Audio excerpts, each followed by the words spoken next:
থ্রিলারল্যান্ডে ভুবন ঠাকুর সিরিজে এর আগে আপনারা শুনেছেন রক্ত কুহেলি এবং ডাউ হিলের আতঙ্ক। গল্প দুটোয় আপনারা এত ভালোবাসা দিয়েছেন যে খুব শীঘ্রই আমরা বাধ্য হলাম ভুবন ঠাকুর সিরিজের তৃতীয় গল্প দিতে। তাহলে থ্রিলারল্যান্ডে আজকে শুনছেন বহু কাঙ্ক্ষিত কর্ণশীলের কলমে ভুবন ঠাকুর সিরিজের তৃতীয় গল্প, কেউ ডাকেনি। গল্প শুরু করবার আগে অ্যাজ ইউজুয়াল বলে রাখি, যদি আমাদের চ্যানেলটা এখনও সাবস্ক্রাইব না করে থাকো বা আমাদের চ্যানেলে যদি নতুন হয়ে থাকো তাহলে প্লিজ সাবস্ক্রাইব করে দিও। আমরা 80K কাছে চলে এসেছি, অতএব ঝটপট সাবস্ক্রাইব করে আমাদের 80K ক্লাবের মধ্যে ঢুকিয়ে দাও। তাহলে শুরু হচ্ছে আজকের গল্প, কেউ ডাকেনি।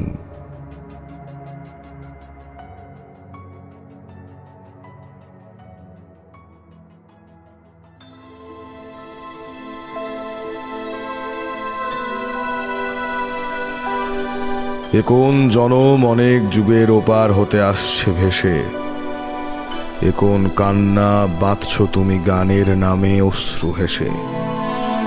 কাঁদছি আমি দ্বীপ প্রহরের রৌদ্র রঙের মন নিংড়ে, শুনলে কি গো বর্ষ ঝরায় কাঁদছি আমি চোখ হাতড়ে।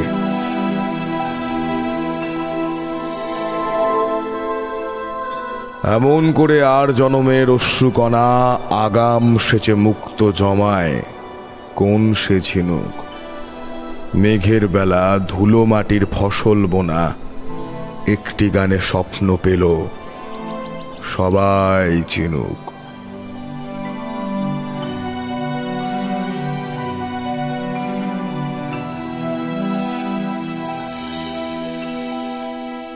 বিট্টু আর আমি দুজনেই খুব চমকেছি ভুবন দাদুর মুখে কবিতা শুনে।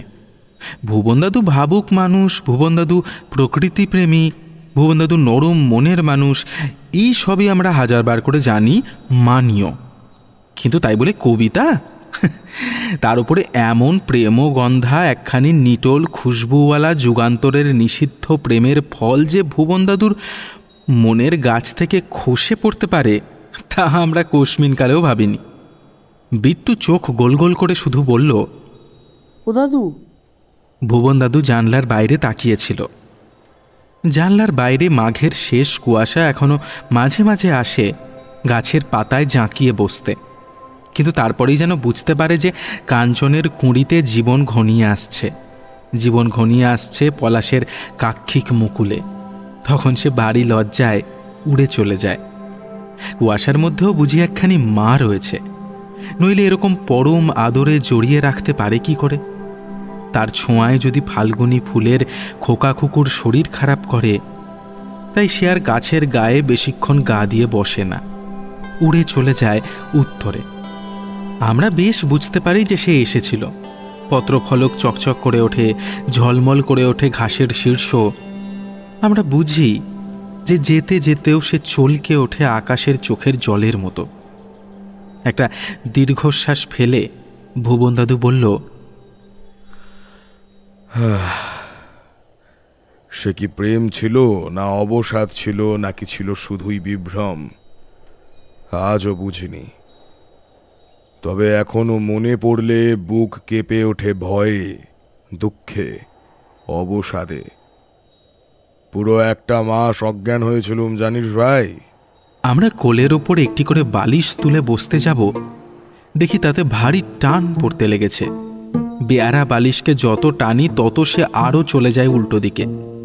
বেশ কিছুক্ষণ টানাটানি করার পর খেয়াল হলো আমি আর বিট্টু ওই একখানি বালিশ নিয়েই টানা হ্যাঁচড়া করে চলেছি ভুবন দাদুর দিকে তাকিয়ে। বিট্টুকে একখানা হালকা মতো কান চাপাটি দিলাম নিতান্ত বাধ্য হয়েই। সেও ঘ্যাক করে একটা মৃদু গর্জন সেরে অন্য বালিশে বোন দিল। তখন আমি সবে ফার্স্ট ইয়ার। চুরুটের ধোঁয়ার কুয়াশায় অত লজ্জা সরম মায়া দয়া নেই, সে দিব্যি ঘরময় ছড়িয়ে পড়ল। ভুবন দাদু গম্ভীর সুগন্ধি মোটা গলায় আবার বলতে শুরু করল, আমাদের দোতলা বাড়ির পূব দিকের গঙ্গা, উত্তরে ফাঁকা মাঠ আর দক্ষিণে মায়ের লাগানো ফুল গাছের বিরাট বাগান। এখনো তো দেখিস আমাদের গ্রাম কত গাছপালায় একেবারে ছাওয়া। বড় বড় পাকা দালান কোঠা থাকা সত্ত্বেও বুঝলি? তাহলে আমার কলেজ জীবনে কেমন ছিল একবার ভেবে দেখ।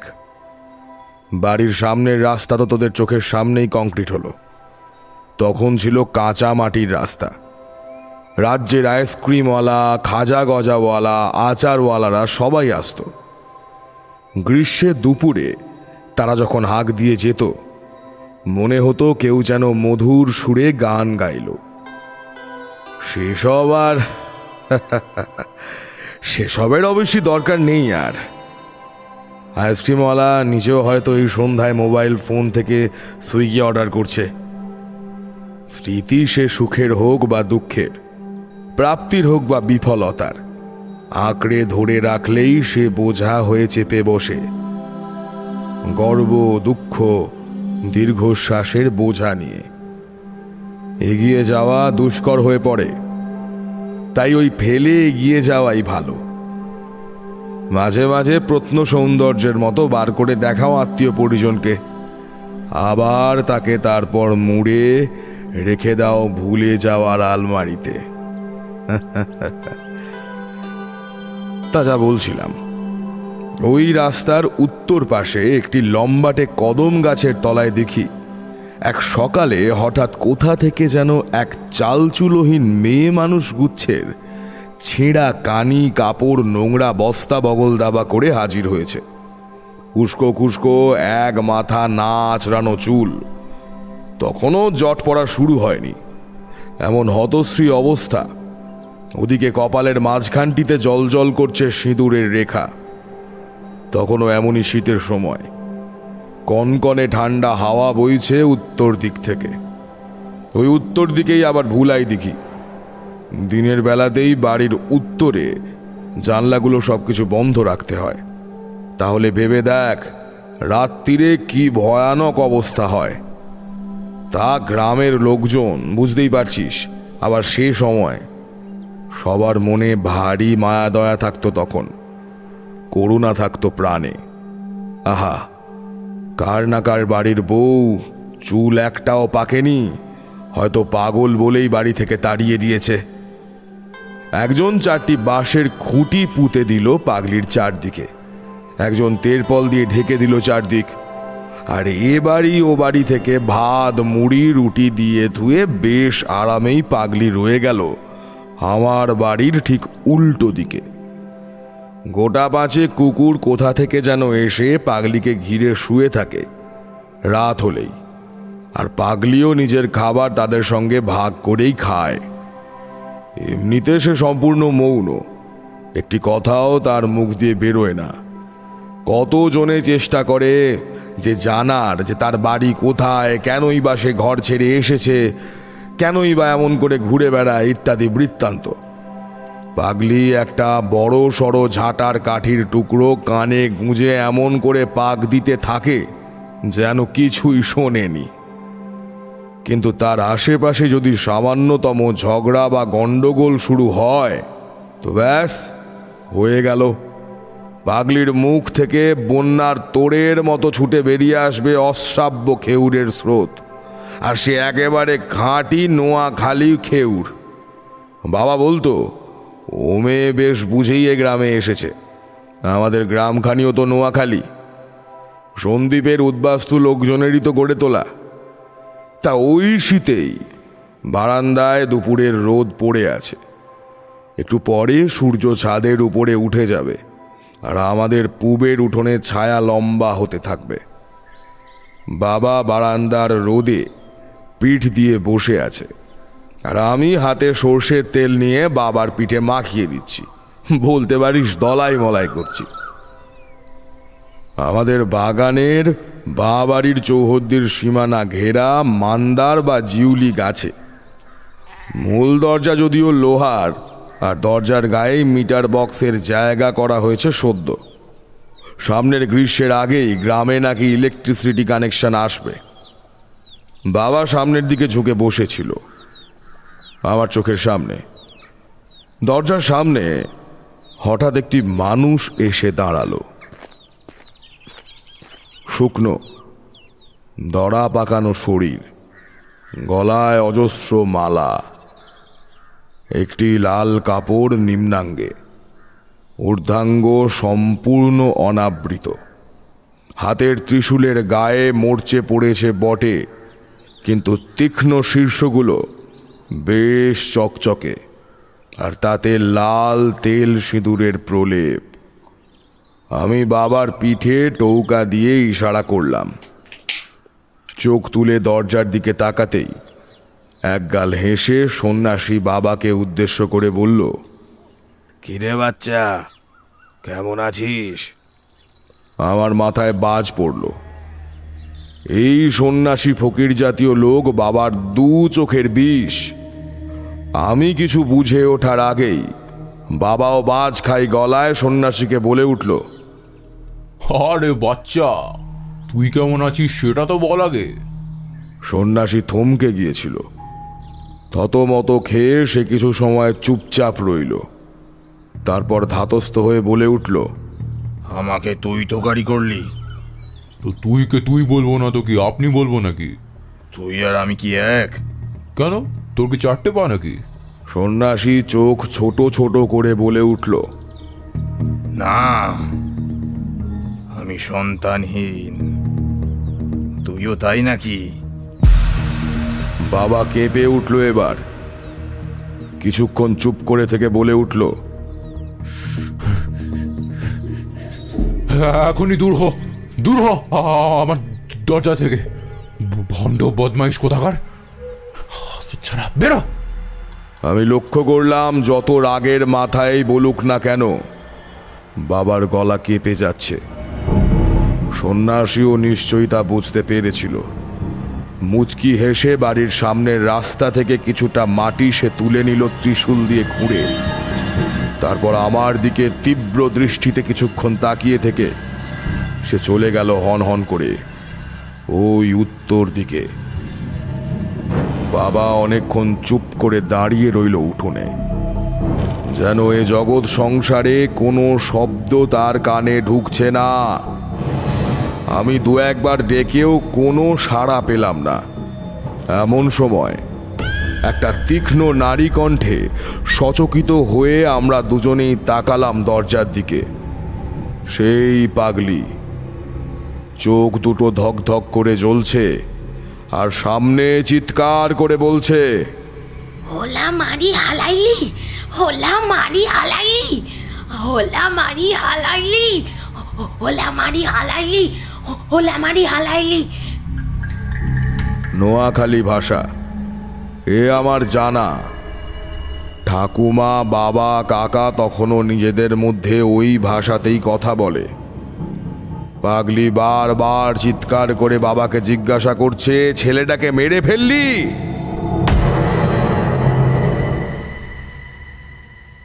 বাবা আর দাঁড়ালো না, আমাকে ঠেলে ঘরে ঢুকিয়ে দিয়ে নিজেও ঘরে ঢুকে পড়ল। কিছু সময় চেঁচামেচি করে পাগলি চলে গেল। সব ঘটনা শুনে মা কিছুক্ষণ চুপ করে রইল। তারপর এক নিমেষে সব উড়িয়ে দিয়ে বাবাকে বলল, তুমি এসব নিয়ে এত ভাবছো? বাবা কেমন একটা যেন চোখে আমার দিকে তাকালো, তারপর মায়ের দিকে, আবার আমার দিকে। মা জোর করে বাবাকে ঠেলে স্নানের ঘরে ঢুকিয়ে দিল। যাও তো, স্নানে যাও, এরপর ভাত ঠান্ডা হলে আমি আর গরম করতে পারবো না। তো আমি তারপর দোতলার বারান্দায় এসে দাঁড়ালাম। বাবা বেরোলে আমি স্নানে যাব। পলাশ গাছটায় বেশ বড় বড় পাতা এসেছে। সামনের বছর বা তার পরের বছর তাতে ফুল আসবে। দক্ষিণের মাঠে ধক ধক করে শ্যালো মেশিন চলছে। ফুলের জমি শূন্য হয়ে এলো। তাতে একটা সাদা গরু চড়ছে, পাশে তার বাছুর। হঠাৎ আমার মনে হলো যেন একটা হাড় গিলে পাখি বাছুরটার পিঠে এসে বসল। এত দূর থেকেও আমার মনে হচ্ছে পাখিটার ঠান্ডা দৃষ্টি সরাসরি আমার দিকে। আমার খালি পিঠে একটা শিরশিরে ঠান্ডা হাওয়া এসে লাগলো যেন। চুপচাপ বসে থাকতে থাকতেই পাখিটা হঠাৎ বাছুরের চোখ ঠোঁট বিধিয়ে দিল, কিন্তু বাছুরটা তখনও নির্লিপ্তভাবে ঘাস খেয়ে চলছে। গাল বেয়ে তার গড়িয়ে পড়ছে গাঢ় রক্তের ধারা। মাটি থেকে অজস্র ক্লেদাক্ত কীট তার 4টি পা বেয়ে উঠে আসছে। আমি আর থাকতে পারলাম না, প্রাণপণে চিৎকার করে উঠলাম। আমার চিৎকার শুনে মা ছুটে এলো ঘর থেকে, আমাকে জড়িয়ে ধরে বলতে লাগলো, ও ভুবন, কি হলো বাবা? এমন করছিস কেন? আমি মায়ের বুকে মুখ গুঁজে ফোঁপাতে লাগলাম। ওই অবস্থাতেই দক্ষিণের মাঠের দিকে হাত দেখিয়ে বলে উঠলাম, বাছুরটা মরে যাবে, ওর খুব কষ্ট হচ্ছে, খুব কষ্ট হচ্ছে মা। মা থমকে গেল। বুঝলাম সেও মাঠের দিকে তাকিয়ে আছে। কিছু পরে জোর করে আমার মুখটা তুলে ধরল মা, ওই দক্ষিণের মাঠের দিকেই। তারপর জোর গলায় বলল, দেখ তাকিয়ে, চোখ খোল, কি হয়েছে বাছুরটার? আমি কাঁদতে কাঁদতেই বললাম, না না না না, আমি আমি আমি ওদিকে তাকাতে পারবো না, আমি তাকাতে পারবো না। কি ভয়ানক, কি ভয়ানক! না আমি আমি আমি তাকাবো না, আমি তাকাবো না। মা এবার আমার চুলের মুঠোয় ধরে মাথাটা সোজা করে দিল। আমি সজল চোখ খুলে দেখলাম বাছুরটা তার মায়ের পেটের কাছে মুখ গুঁজে দিয়েছে, আর কিচ্ছু নেই। সেই রৌদ্রোজ্জ্বল গ্রাম দেশ আমার, শেষ শীতের মধুবর্ণ আলো আলো গাছগাছালি। তবুও আমার সারা দেহে এক অদ্ভুত শীতল স্রোত বয়ে চলেছে। ঠিক যেন কোনো এক অদৃশ্য হাত শূন্য থেকে আমার মস্তিষ্কের কোটরে কোটরে ছড়িয়ে দিচ্ছে এক অতুল অসীম শীতলতা। আর সেই শৈত্য ক্রমে ছড়িয়ে পড়ছে আমার শরীরের কোষে কোষে, অঙ্গ প্রত্যঙ্গে, শিরা ধমনী, সর্বত্র। আমি কেমন যেন এক অনামী প্রস্তরখণ্ড হয়ে যাচ্ছি ধীরে ধীরে, একটু একটু করে।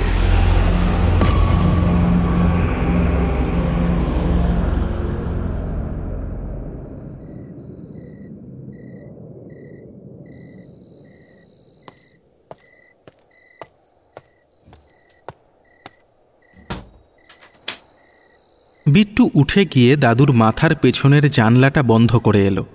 ভুবন দাদু দীর্ঘশ্বাস ফেলে বলল, কিরে, ভয় পেলি?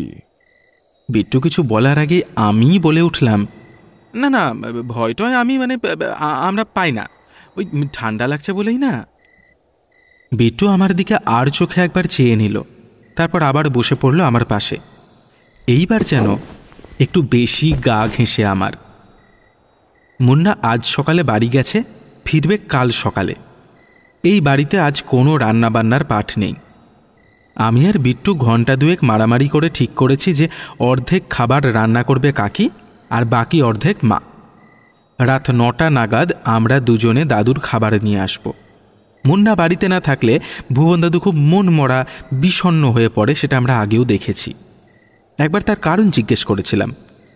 দাদু সরাসরি তার উত্তর দেয়নি আমাদের, শুধু বলেছিল, ড্রিম চিলড্রেন বুঝিস ভাই। দরজায় একটা টোকা পড়ল মৃদু। দাদু কিছু বলে ওঠার আগেই বিট্টু ছুটে গিয়ে দরজা খুলল, আর খুলেই অবাক। ও জেঠি, তুমি? আমিও অবাক।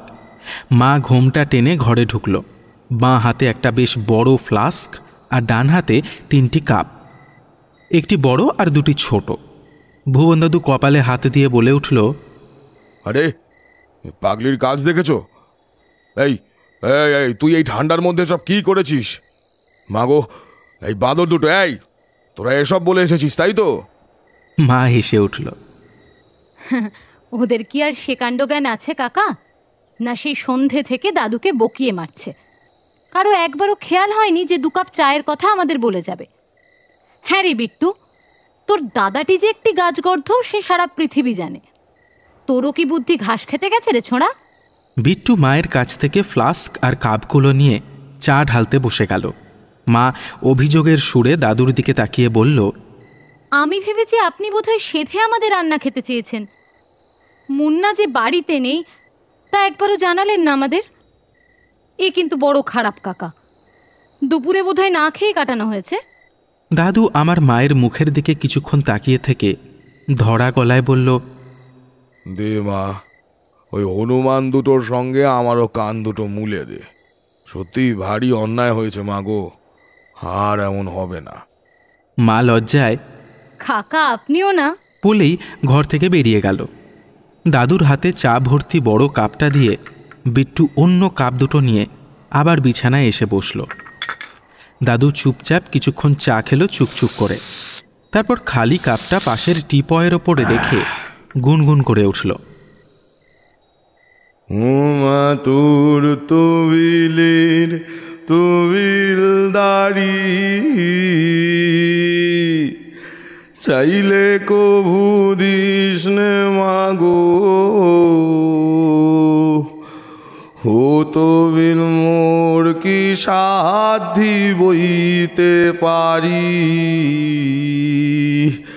হোমা তোর তবিলের তবিল দাড়ি। বিট্টু হাঁ করে শুনল খানিকক্ষণ, তারপর আমার মনের প্রশ্নটা করে বসল। দাদু, তুমি আসলে কে বলো তো? ভুবন দাদু জলজলে চোখে তার দিকে তাকিয়ে বলে উঠল, পথের পাশে পড়ে থাকা পাথরটিকে দেখেছিস ভাই?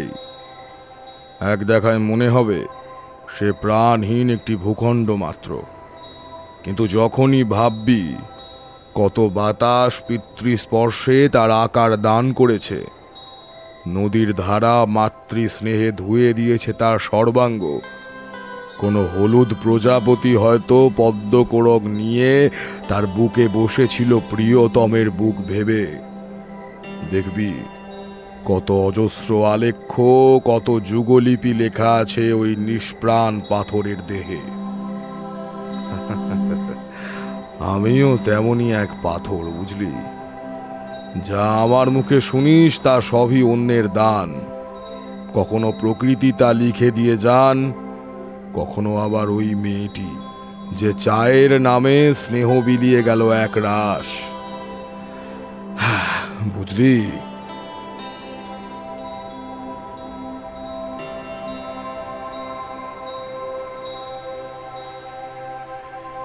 বিট্টু ঘাড় নাড়ল। ভুবন দাদু গল্পের খেই ধরে বলল, হ্যাঁ, তারপর যা বলছিলাম, সেদিন দুপুর আমি বাড়িতে একা। তোদের বড় মা বড় বাবা দুজনেই স্কুলে। অনার্সের ক্লাস নেই বলে আমি আর কলেজ যাইনি। নিস্তব্ধ হয়ে আছে মাঘ শেষের দুপুর। পশ্চিমের ঘন আমলকি বন, সেদিক থেকে রোদের একটা রেখা ভেন্টিলেটর দিয়ে ঢুকে পূব দিকের দেওয়ালে পড়েছে স্পটলাইটের মতো। ভারী সুন্দর পাতার নাচন দেখতে পাচ্ছি বিছানায় শুয়ে শুয়েই। হঠাৎ দেওয়ালের গায়ে পাতার যে ছায়াটা পড়েছিল সেটা ছড়িয়ে যেতে লাগলো। পত্র শীর্ষটা হয়ে গেল একটা ছড়ানো হাতের মধ্যমা, আর পত্র ফলকের দুদিক ছড়িয়ে যেতে যেতে মোট 5টা আঙুল হয়ে গেল। কিছুক্ষণ স্থির হয়ে রইল করতলের ছায়াখানি। তারপর 4টি আঙুল একসঙ্গে নিচের দিকে ঝুঁকে পড়ল, আবার সোজা হলো। শুধু বুড়ো আঙুলটা স্থির হয়ে রইল। আমি খুব স্বাভাবিক মন নিয়েই এই ছায়াবাজিকে দেখছিলাম। প্রথমে কিছুই মনে হয়নি। হঠাৎ এক লহমায় আমি ভয়ে দরদর করে ঘেমে উঠলাম। ওই হাত ইশারায় আমাকে ডাকছে। সব কটা জানলা বন্ধ করেই দুপুরে ঘুমোতাম আমি। এক লাফে শোয়া থেকে উঠে দক্ষিণের জানলা খুলে দিলাম। আর আমার দৃষ্টি মন সব আটকে গেল দক্ষিণের মাঠের গায়ে। সারি সারি খেজুর গাছের মাথায় কে যেন ঘোর কালো চাঁদোয়া টাঙিয়ে দিয়েছে। মেঘে মেঘে ছেয়ে গেছে দিগন্ত রেখা পর্যন্ত আকাশের সবটুকু। আর তার নিচে এই মাঘ মাসেও হিজল, জিউলি, তমাল, নিম গাছে কচি সবুজ পাতা বেড়ে উঠেছে। বেড়ার ওপাশে একটি অপরাজিতা লতায় হাত দিয়ে দাঁড়িয়ে আছে বিশাখা, আবার সেই প্রথম যৌবনের ভালো লাগার মেয়েটি। আমাকে দেখে সে হাসল। কালো আকাশের পটভূমিকায় তার জুঁই ফুলের মতো দাঁতগুলো যেন দিগন্ত জুড়ে ঝিকিয়ে উঠল। খুব নরম গলায় সে যেন বলে উঠল, ভুবন, আমলকি চুরি করতে যাবি? আমি এক মুহূর্ত অপেক্ষা না করে দক্ষিণের দরজা খুলে বেরিয়ে এলাম। বিশাখার খোলা চুলে ঢাকা পিঠটা খুব আলতো পায়ে এগিয়ে যাচ্ছে আমলকি বনের অন্ধকার লক্ষ্য করে। আমার মনে হলো আমার পায়ের নিচে একটা অদৃশ্য উড়ন্ত গালিচা রেখে দিয়েছে, আর আমি খুব ধীরে ধীরে ভেসে চলেছি ওই খোলা চুলের অন্ধকারে ডুবে যাওয়ার জন্য। সবুজ পাতা জুড়ে বর্ষা নেমে এলো হঠাৎ। ঝমঝম করে অগন্তি নূপুর বেজে উঠল চতুর্দিকে। মেঘলোকে দ্রিম দ্রিম করে বেজে উঠল এক আশ্চর্য গম্ভীর দামামা। আমার গায়ে কাঁটা দিল। বিশাখা গান গাইছে। এই ঝড় চলে মেঘের মাদল, কোন সুদূরে খোঁজ পাগল। ঝড় চলে মেঘের মাদল, কোন সুদূরে খোঁজ পাগল। দেখো নাকি বুকের মাঝে ঝরে বারিশ ডোবে কোথায় গভীর তলে। কোন সুদূরে খোঁজ পাগল, ঝড় চলে মেঘের মাদল। কোন সুদূরে খোঁজ পাগল, ঝড় চলে মেঘের মাদল।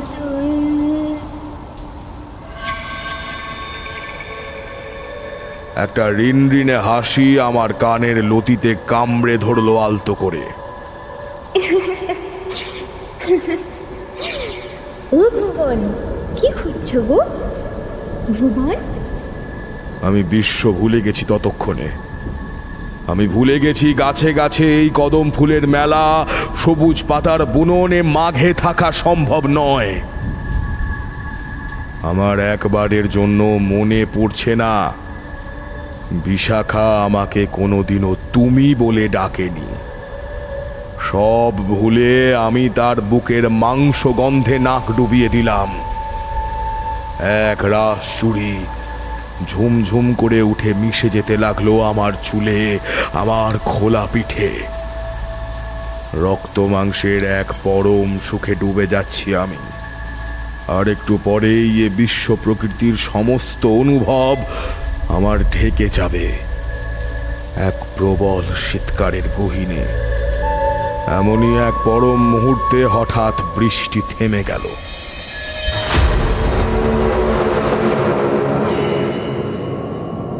মুখের উপর থেকে সরে গেল সেই উষ্ণ নরম গন্ধ। আমি দেখলাম এক রাস শুকনো আমলকি পাতার উপরে আমি দাঁড়িয়ে আছি একটা গাছে হেলান দিয়ে। আমার মুখে পড়ে আছে বিকেলের রোদের এক নরম স্পর্শ। বৃষ্টি শব্দের সঙ্গীত মুছে দিয়ে আমার কানে আছড়ে পড়ছে তীব্র এক নারী কণ্ঠ। পাগল হয়েছ তুমি হিচ্চা মারা? পাগলি। বিরক্ত হয়ে বললাম, আমি পাগল হতে যাব কেন? তুমি পাগলি। তুমি পাগলি? সে হাত নেড়ে চেঁচিয়ে উঠল, যা যা যা যা, বাচ্চা বাচ্চা, ও নাই বাচ্চা, যা। ইস, বাচ্চা? কেন যাবো আমি বাড়ি? কেন কেন যাবো? তুমি আমার গার্জেন। পাগলি এদিক ওদিক খুঁজে একটা মান্দার গাছের শুকনো ডাল বের করে ফেলল, তারপর আমার দিকে তেড়ে এলো। আমিও বেশ রেগে গিয়েছিলাম। আগের দিন বাবার সঙ্গে তার ব্যবহারও আমার ভালো লাগেনি, তাই রাগে মুঠো পাকিয়ে দাঁড়ালাম। আজ একটা হেস্তনেস্ত হবেই। একটু আগে ঘটে যাওয়া অলৌকিক ঘটনার রেশ আমার মাথায় তখন দপদপ করে চলেছে। আমার মনে হচ্ছে সে সুখের আবেশ অসম্পূর্ণ হওয়ার পিছনে এ পাগলিরই হাত রয়েছে। পাগলি আমার একেবারে সামনে চলে এসেছে লাঠি নাড়তে নাড়তে, সেই সঙ্গে অনবরত চলছে অবিরাম গালিগালাজ। এই এই এই এই এই হালার পো, এ হালার নাতি, কলুম বাইর যাইতে, যা যা বাইর যা, হালার পো, বাইর যা যা। আমি রাগে অন্ধ হয়ে হাত তুললাম। ঠিক তখনই একটা কড়া গলা বলে উঠল, ভুবন, এটা কি করছিস? আমি থমকে গেলাম। পথের প্রান্তে আমার মা এসে দাঁড়িয়েছে, পরনে স্কুল ফেরতা পোশাক, হালকা পেস্তা রঙের শাড়ি, কালো পাড়, চোখে কালো ফ্রেমের চশমা, কাঁধে ব্যাগ। পাগলি দাঁড়িয়ে পড়ল। এক গাল হাসি হেসে হাত থেকে লাঠিটা ফেলে দিল সে। মায়ের দিকে তাকিয়ে ভারী বীরত্বের ভঙ্গিমায় বলে উঠল, যা যা যা যা, ওলা লই যা যা যা যা যা। চলি গেছিল গা, আইসগা গেছিল গা, আই ধরছি আই। মা তার দিকে নরম চোখে একবার তাকালো। এক রাস কৃতজ্ঞতা ঝরে পড়ল মায়ের চোখ দিয়ে। তারপর আমার দিকে তাকিয়ে মা থমথমে গলায় ডাকল, বাড়ি আয় ভুবন। আমি গোঁজ হয়ে বললাম, যাব না আমি। ভুবন। মায়ের চোখ রাগে লাল হয়ে উঠেছে। মায়ের সে রূপ তোরা দেখিসনি ভাই? সে যুগে রায় বাহাদুরের বংশধররাও ওই দৃষ্টির সামনে কুঁকড়ে যেত। সে গল্প আর একদিন বলবো খন। আমি আর কথা বাড়ালাম না। মায়ের পিছু পিছু বাড়ির দরজার দিকে এগিয়ে গেলাম। বাড়ি ঢোকার মুখেই পূবের রাস্তায় চোখ পড়ল আমার, আর ভীষণ চমকে উঠলাম আমি। কাঁধে স্কুলের ব্যাগ, গোলাপি সাদা ইউনিফর্ম, জোড়া বেনি, বিশাখা ফিরছে স্কুল থেকে। আমি আর একবার পশ্চিমের আমলকি বনের দিকে তাকালাম। মাঘের বাতাস বয়ে যাচ্ছে সনসন করে, পাতার ফাঁকে ফাঁকে শব্দ উঠছে সরসর। আমার সারা গা শিরশির করে উঠল।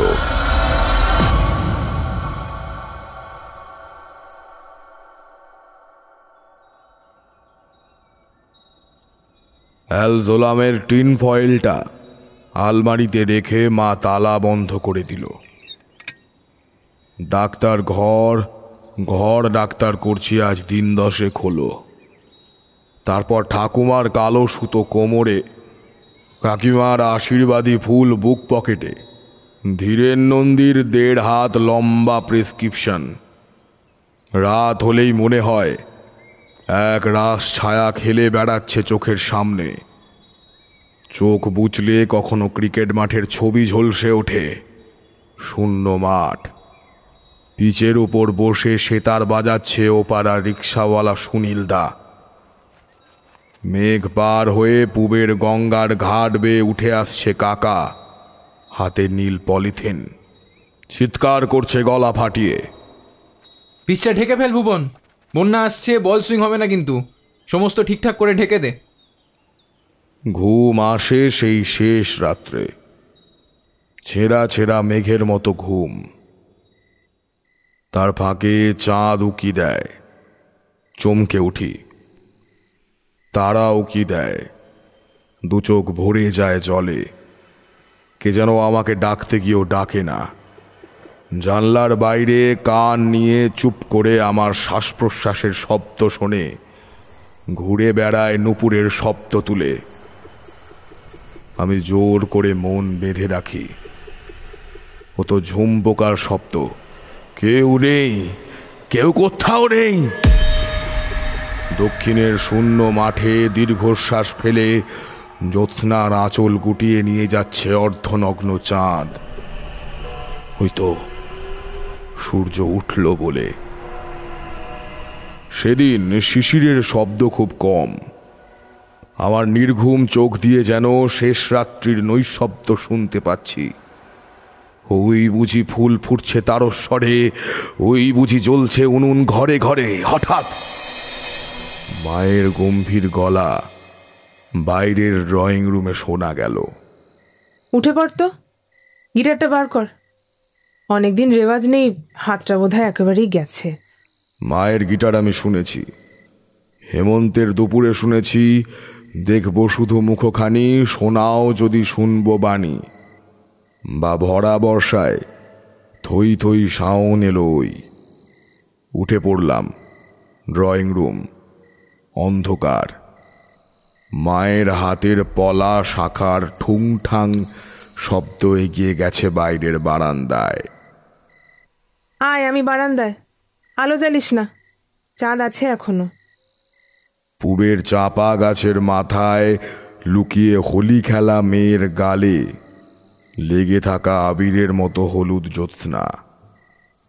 টুংটাং করছে গিটারের তার। টিউনিং কিগুলোতে জং পড়েছে হয়তো। ক্যাচকোচ শব্দ হচ্ছে সেখান থেকে। স্যাডলেও দুদিন আগে দেখেছি মাকড়সার ঝুল জমে আছে। নখ দিয়ে বোধহয় সেটি পরিষ্কার করছে মা। শব্দ শুনলাম নখের। বলতে যাব, কি করছো, নখে ব্যথা পাবে তো। এমন সময় চোখ পড়ল দেওয়ালে। গিটারটা ঝুলে আছে দেওয়ালের গায়ে। তাহলে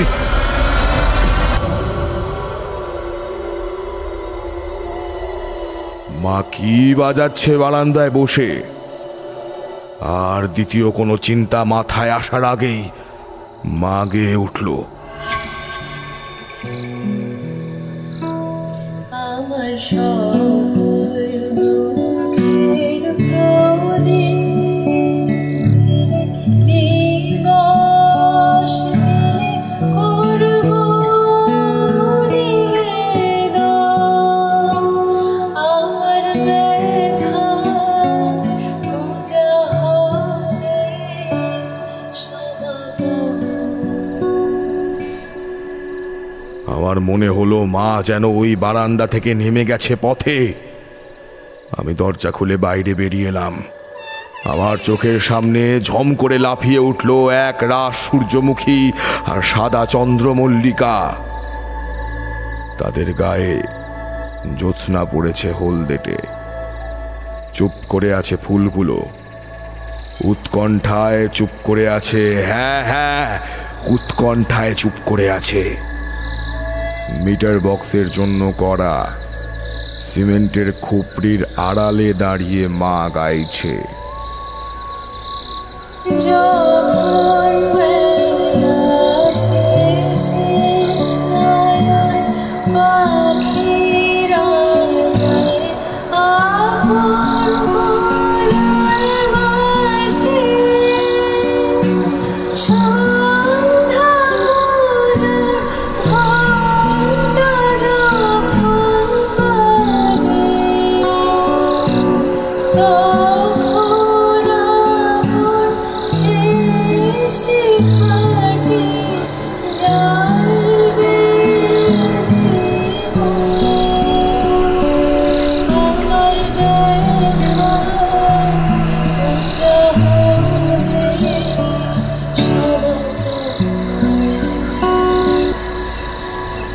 ব্যথা ঝরে ঝরে পড়ছে মায়ের গানে, আর সে ব্যথায় কাতর হয়ে উঠছে চাঁদ।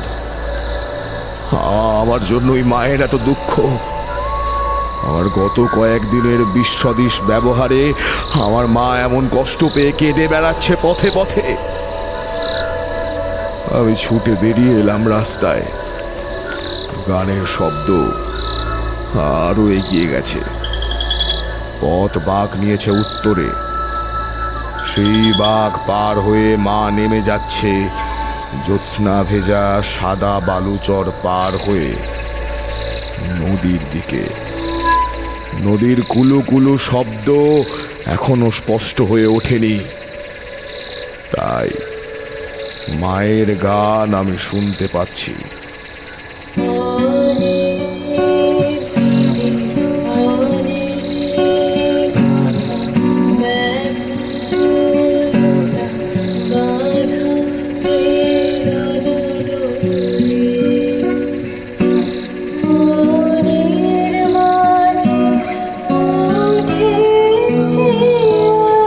মা নদীর দিকে এগিয়ে যাচ্ছে খুব দ্রুত, কিন্তু কিন্তু কেন যাচ্ছে?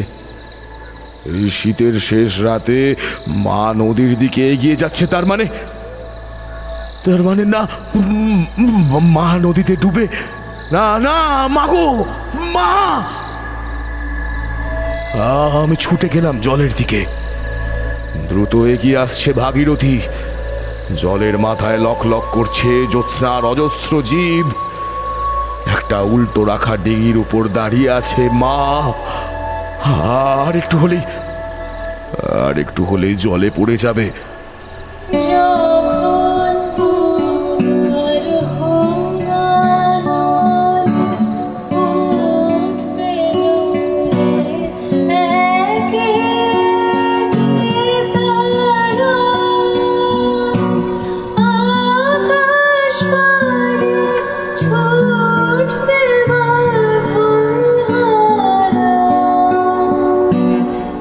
মায়ের কাছে পৌঁছানোর আগেই মায়ের দেহটা নদীর তীর থেকে মুছে গেল। আমার মাথার ভেতরটা যেন এক লহমায় খালি হয়ে গেল। প্রবল স্বরে আর্তনাদ করে ছুটে গিয়ে লাফিয়ে পড়লাম জলে। জলের গর্ভে নরম চাঁদের আলো, টলটলে তরল আলো। এ যেন আমার জন্ম পূর্বের বাসঘর।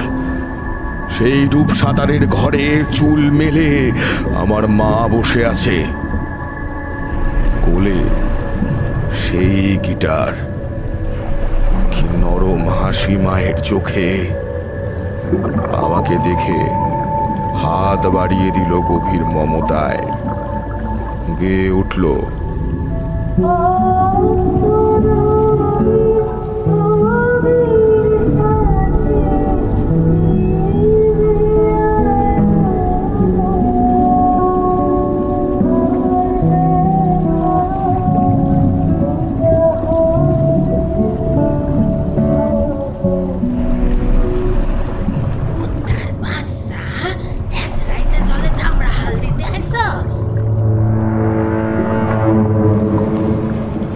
চুলের মুঠি ধরে কে যেন আমাকে মায়ের সামনে থেকে তুলে নিয়ে গেল জলের উপরে।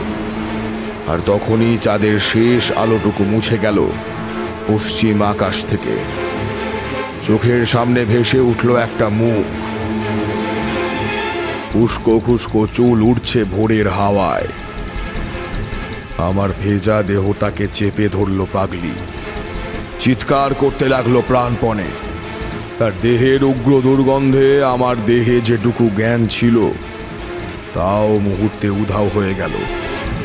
চোখের সামনে সব কালো হয়ে যাওয়ার আগে আমি দেখতে পেলাম পশ্চিম দিগন্ত থেকে কয়েকটি ছায়া মূর্তি ছুটে আসছে চিৎকার করতে করতে।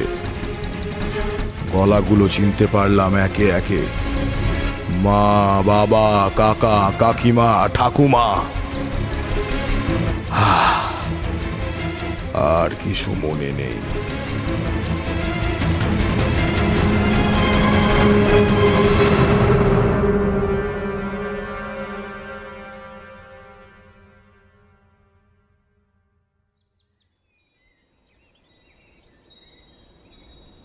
ঠাকুমার বিনবিনানি কান্নায় আমার জ্ঞান ফিরল।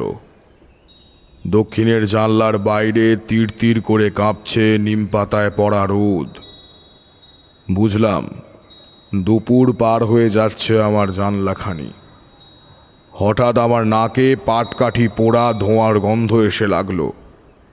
খুব ছোটবেলায় যখন আমার শ্বাস টান উঠে জ্বর আসতো, আমি এ গন্ধ পেতাম। বাবা বলল গম্ভীর গলায়, বিকেলে এবার থেকে মাঠে খেলতে যাবি। ঘরে বসে বসে মনের মধ্যে শুধু গুচ্ছের দৈত্য দানব বানিয়ে রেখেছিস। মা চমকে তাকালো বাবার মুখের দিকে। হ্যাঁ গো, তুমি যাবে তোর সঙ্গে? না না, কেউ যাবে না, ও একলা যাবে। খেলা শেষ করে সন্ধ্যা কাটিয়ে ফিরবে। মনের গভীরে যে সমস্ত অন্ধকার ওর লুকিয়ে রয়েছে, তা ওর ইচ্ছে শক্তি দিয়ে ওকেই জয় করতে হবে। দেখা যাক কোনো ভণ্ড সন্ন্যাসীর বুজরুকির জোর বেশি, না আমার ছেলের মনের জোর বেশি। মা চুপ করে গেল। বাবার উপরে কারো কথা চলে না। সাইকেলটা নিয়ে বিকেলে বেরিয়ে পড়লাম মাঠের উদ্দেশ্যে। আমার মাঝারি দৈর্ঘ্যের ছায়াটা মাঠে পৌঁছতে পৌঁছতে অনেকটাই লম্বা হয়ে যাবে। প্রায় 15 দিন পর মাঠে এসেছি। সবই সেই আগের মতো আছে, কিন্তু আমার মনে হচ্ছে ওই ঘাস, মাঠের দুপাশের জোড়া শিমুল গাছের শুকনো ডালে, লাগোয়া নাট মন্দিরের চূড়ায় একটা হলদে রঙের আস্তরণ হালকাভাবে লেগে আছে। রোদ ছুটে আসছে হাওয়ার মতো, ঠান্ডা রোদ, আর আমার দু চোখের পাতা ফুলের ভেজা পাপড়ির মতো ভারী হয়ে আসছে। একটা ঘোরের মধ্যে মাঠের মাঝখানে গিয়ে দাঁড়ালাম। উইকেট পোঁতা হচ্ছে খটখট শব্দে। টিম ক্যাপ্টেন প্রতাপ গম্ভীর গলায় বলল, কিরে, তোর শরীর কেমন? আমি শুধু ডান দিকে ঘাড় হেলিয়ে বললাম, ভালো। পারবি খেলতে? পারবে না মানে? ভুবনদা আমার টিমে বোলিং ওপেন করবে। Practice match. টসে হেরে আমরা ফিল্ডিং পেলাম। বল হাতে নিয়ে বোলিং ট্র্যাকে যাচ্ছি। হঠাৎ মনে হলো মাঠের উত্তর প্রান্তের গোল পোস্টে হাত রেখে বিশাখা দাঁড়িয়ে আছে। চুল উঠছে উঠছে ওড়না। মাথাটা ঝাঁকিয়ে নিয়ে আবার তাকালাম, কই না, কেউ নেই তো। বল হাতে নিয়ে বোলিং ক্রিজের দিকে ছুটে চললাম। ওদিকে ব্যাট হাতে দাঁড়িয়ে আছে সুজয়, মারকুটে ব্যাটসম্যান। খুব হিসেব করে বল ফেলতে হবে, কিন্তু বলটা ছাড়ার আগে আমার বুকটা হিম হয়ে এলো। সুজয়ের পরিবর্তে ব্যাটিং ক্রিজে দাঁড়িয়ে আছে আমার মা। বলটা হাত ফসকে বেরিয়ে গেল। খটাস করে একটা শব্দ। স্কোয়ার লেগ বাউন্ডারির ওপারে পিচ রাস্তা পার হয়ে, দুটো শিরিষ গাছের মাথা পার হয়ে বলটা উড়ে গেল চাষা জমির দিকে। সুজয় 2 পা এগিয়ে এসে বলল, তুই ছেড়ে দে ভুবন, তোর শরীর এখনো ঠিক হয়নি। পায়ে পায়ে মাঠের বাইরে এসে দাঁড়ালাম। সাইকেলের সিটটা ভিজে উঠতে শুরু করেছে বেলা শেষের আগাম শিশিরে। মাঠের পশ্চিম প্রান্ত আছড়ে পরিপাটি করে নিচ্ছে অন্ধকারের মতো সন্ধ্যার চুল। সাইকেল প্যাডেল করার ইচ্ছাও ছিল না, চলে গিয়েছিল সেটা। মাঠ থেকে বেরিয়ে পিচের রাস্তা ধরে উত্তরে এগোলে সামনে আর ডান দিকে ভাগীরথী। কালো ঠান্ডা নদী ভেজা চুলের মেয়ের মতো আড়ষ্ট নিথর হয়ে আছে। বাঁ দিকে বাড়ির পথ। অনেকগুলো ঝুপসি গাছের ছায়ায় অন্ধকার হয়ে থাকে মোড়টা। থমকে দাঁড়ালাম। পাগলি দাঁড়িয়ে আছে। আমি তার দিকে এগিয়ে যাওয়ার আগেই চিন্তিত মুখে সে এগিয়ে এলো। বলে উঠল, এই তুই একা বেরিয়েছিস কেন রে? কি মমতা তার গলায়! এত আদর করে কেউ ডাকে না আমাকে। কড়া বাবা, রাগী মা, বিশাখা, কেউ ডাকেনি কোনোদিন। নিচু গলায় বললাম, খেলতে গিয়েছিলাম। হ্যাঁ রে, তোর কোনো কাণ্ডজ্ঞান নেই? এই কদিন আগেই তো কত বড় একটা ঘটনা ঘটতে চলেছিল, আর তুই? আমি চুপ করে রইলাম। পাগলি এগিয়ে এলো। আজ সে চুল আঁচড়েছে, গায়ে সাবানের মৃদু গন্ধ। আমার হাত ধরে ফিসফিস করে সে বলল, তোকে রোজ কে ডাকে জানিস? এতদিনে খোঁজ পেয়েছি, দেখবি? আমি এক দৃষ্টে পাগলির দিকে কিছুক্ষণ তাকিয়ে রইলাম। তারপর চোয়াল শক্ত করে বললাম, চলো দেখব। চল, ভয় নেই, ভয় নেই, আমি আছি, চল। আমি বলতে চাইছিলাম না, তাও বলে ফেললাম, না তুমি নও, আজ আমি আছি। আমাকে নিজে তার মুখোমুখি হতে হবে আজ। কারো সাহায্য দাক্ষিণ্য নয়, আমার নিজেকে তার মুখোমুখি হতেই হবে। দেখবো দেখবো আজকে আমার নিজের জোর কত। চলো। পাগলির চোখ দুটো উজ্জ্বল হয়ে উঠল।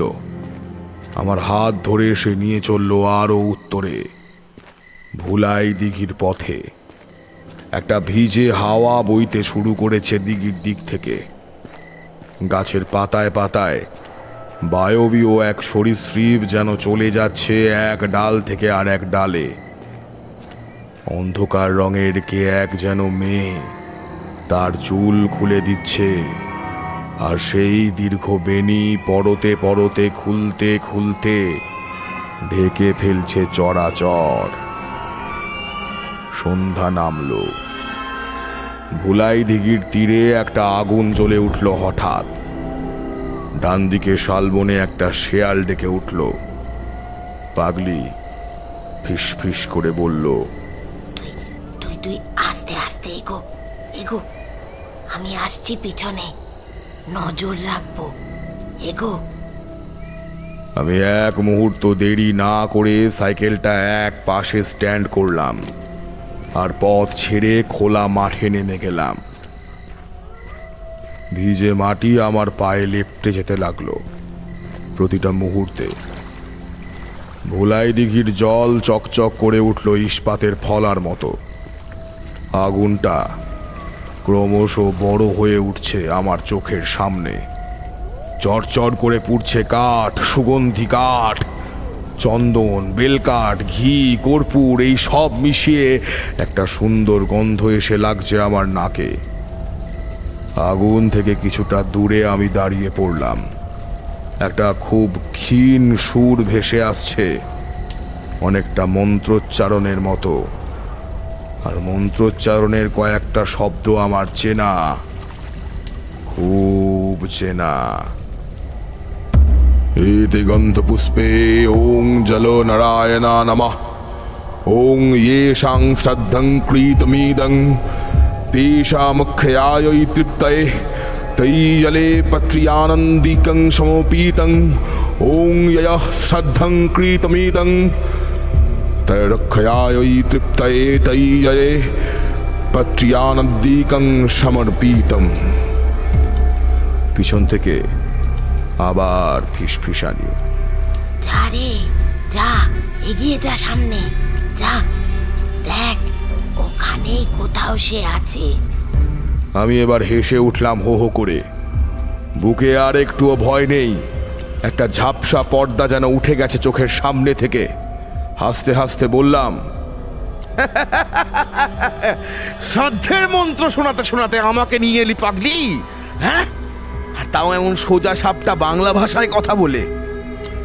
ও নোয়াখালীটা রপ্ত হয়নি বুঝি, হ্যাঁ? পাগলির গলাটা ভয়ঙ্কর হয়ে উঠল। হিস হিস করে বলে উঠল, তুই বাঁচবি না, বড় অহংকার তোদের, তাই না? সন্ন্যাসীকে ভক্তি নেই, সব দর্পচূর্ণ হবে, তোদের সব শেষ হবে। বাবার বলা একটা কথা মনে পড়ে গেল হঠাৎ। গলা ফাটিয়ে বলে উঠলাম, একম সদ বিপ্র বহুদা বদন্তি। এক সদ দ্বিজ একের মধ্যে বহুর কথা বলেন। তুমি দ্বিজ, তুমি ব্রাহ্মণ। সদ ব্রাহ্মণ প্রতিশোধের কথা বলে না, হননের কথা বলে না। সামান্যতম বিরোধের মুখোমুখি হয়ে সনাতন ধর্মের প্রাচীনতম সত্যটি বলে, সর্বে ভবন্তু সুখিনা সর্বে সন্তু নিরাময়া সর্বে ভদ্রাণি পশ্যন্তু মা কশ্চিৎ ভগবতে। অর্থাৎ সকল সুখে বসবাস করুক, সকলে স্বাস্থ্যবান হোক, সকলে আলোকপ্রাপ্ত হোক, বিশ্বের একটি মানুষও যেন দুঃখের সম্মুখীন না হন। ছ্যাঃ! তোমাকে আমি ভয় পাই না। দেখতে পাচ্ছ, দেখতে পাচ্ছ তোমার উচাটনের, তোমার মন্ত্রের বিন্দু মাত্র প্রভাব আমার উপর নেই। যাও, তুমি যাও, তুমি হেরে গেছো। হ্যাঁ, তুমি হেরে গেছো। ভোলাই দিঘির জল হঠাৎ ফুলে উঠল, যেন একটা বিশাল কালো সাপ তার কুণ্ডলি খুলছে ধীরে ধীরে। এখনই ঝাঁপিয়ে পড়বে আমার উপরে। অগ্নিকুণ্ডের আগুন হঠাৎ লাফিয়ে উঠে ছুঁয়ে ফেলতে লাগলো আকাশ।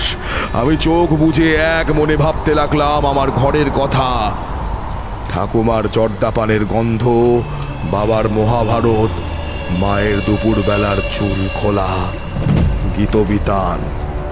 উন্মাদ হাওয়া চতুর্দিকে দৌড়ে বেড়াতে লাগলো, তারপর হঠাৎ থেমে গেল। আগুনের হলকাও আর গায়ে লাগছে না আমার। হঠাৎ একটা মাছ ঘাই দিল ভুলাই দিঘির জলে। আমি চোখ খুললাম। আমার সামনে মায়া জ্যোৎস্না ফুটে উঠেছে প্রান্তরের সুদূর সীমানা পর্যন্ত। আগুনের চিহ্ন মাত্র কোথাও নেই। মায়ের চোখের মতো শান্ত হয়ে আছে ভুলাই দিঘির জল। আর এই বিজন প্রান্তরে আমি একা, সম্পূর্ণ একা।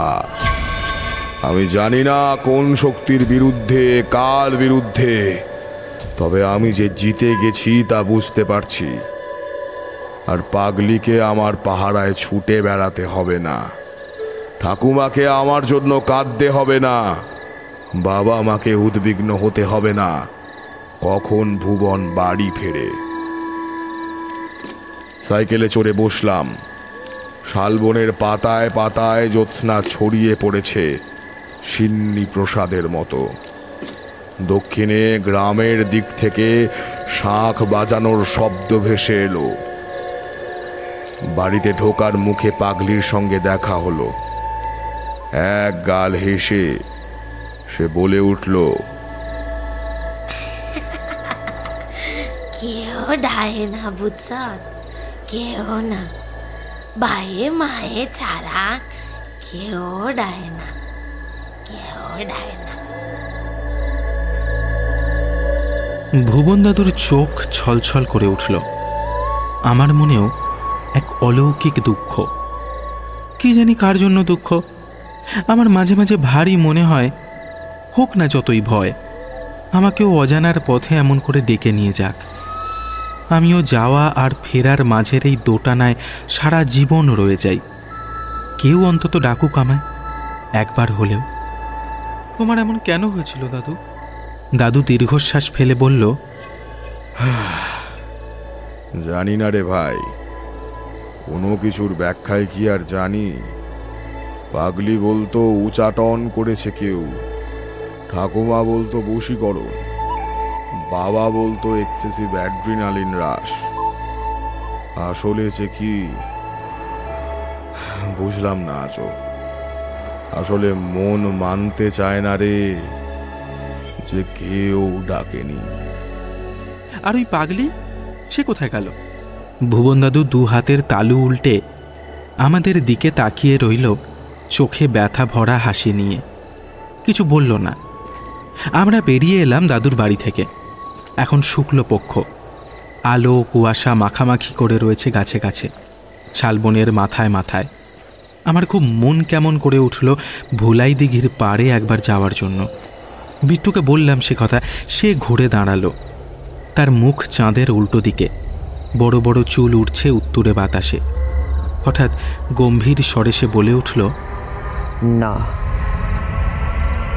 বাইজা বাইজা।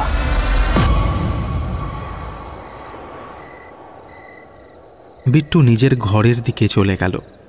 আমার গায়ে কাঁটা দিয়ে উঠল।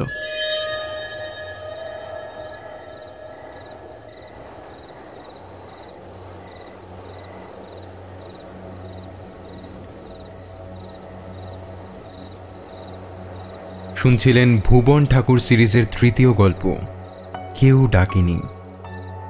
রচনা কর্ণশীল, কথকের ভূমিকায় ছিল রণদীপ, ভুবন ঠাকুরের চরিত্রে ছিল ইভান, বাবা ও কাকার চরিত্রে ছিলাম আমি অনুভব, বিট্টুর চরিত্রে ছিল সমাপন, সন্ন্যাসীর চরিত্রে ছিল অভিষেক, ভুবন দাদুর মার ভূমিকায় ছিল ঐশ্বর্য, পাগলির চরিত্রে ছিল সায়নী, কথকের মার চরিত্রে ছিল তৃষা, বিশাখার চরিত্রে ছিল স্মিতা, সুজয় ও প্রতাপের চরিত্রে ছিল ম্যাক্স, শব্দগ্রহণ এবং আবহ সৃষ্টিতে ছিল ম্যাক্স, নির্দেশনায় ছিল স্মিতা, পোস্টার ডিজাইনিং কভারম্যান অভিব্রত, সঙ্গীত পরিবেশনায় ছিল স্মিতা এবং ঐশ্বর্য, এবং গানের রচনায় ছিল কর্ণশীল এবং আমি অনুভব। তাহলে কেমন লাগলো আজকের গল্পটা এক্ষুনি জানাও কমেন্ট বক্সে। আর যদি ভালো লেগে থাকে তাহলে অবশ্যই একটা লাইক আর শেয়ার করতে ভুলো না কিন্তু। আর হ্যাঁ, শুরুতে যেমন বলেছি, চ্যানেলটা অবশ্যই সাবস্ক্রাইব করে রাখবে যাতে তোমরা আমাদের নতুন গল্পের নোটিফিকেশনটা ঠিক পেয়ে যাও। চলো আজকের মতো এই পর্যন্তই, দেখা হচ্ছে আগামী সপ্তাহে নতুন একটা গল্প নিয়ে। ততদিন সবাই ভালো থেকো, ভয় থেকো।